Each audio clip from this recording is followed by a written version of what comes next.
I have noticed DoorDash is planning to open in very rural areas of Mississippi where there are not a lot of name brand merchants around. I'm attaching a screenshot of a couple of wannabe markets to back up my query. When I click on the gray areas, I'm not seeing any schedules available. That makes me think of potential expansion, which I think is a little crazy, since I have tried to dash in similar small markets but never get any orders.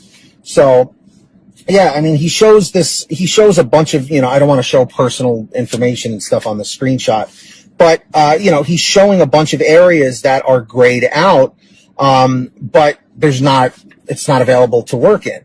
So, here, let me just explain something from what I've noticed in recent years with DoorDash. Okay. At this point, we should know DoorDash is the #1 food delivery app in the country. Okay. At least in the United States. So with that being said, DoorDash's strategy was from day one, expand to as many markets as fast as possible. Okay. And it worked. It worked. GrubHub was #1 originally when it was just GrubHub and Uber Eats. Uber Eats was originally #1. GrubHub really hit the scene and then went into the #1 spot.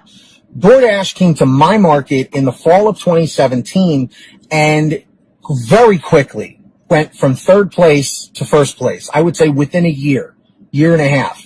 They expanded so damn fast. And the reason why they expanded so quickly was not that they were just in every market very fast, is that they were listing every single restaurant without their permission. They were doing contracts with some, but listing everybody. So if a brand new restaurant came out, they were automatically on the menu. They were automatically an option to order from.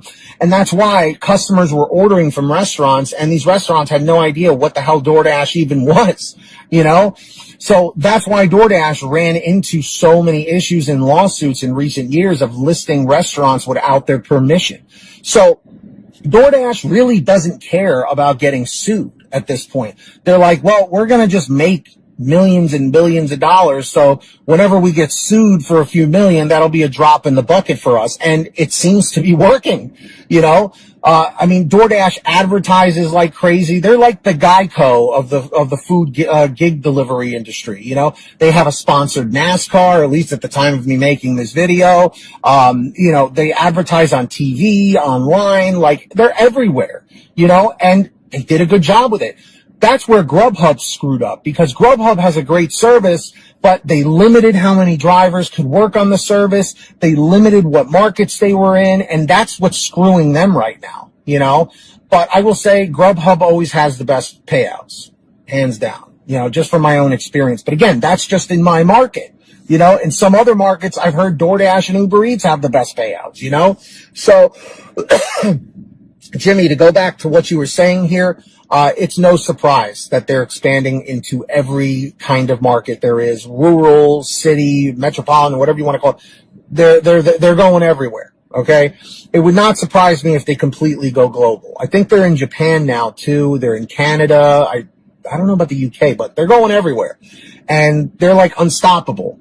But I have a feeling, this is my gut instinct here, I have a feeling that Spark is going to catch up eventually.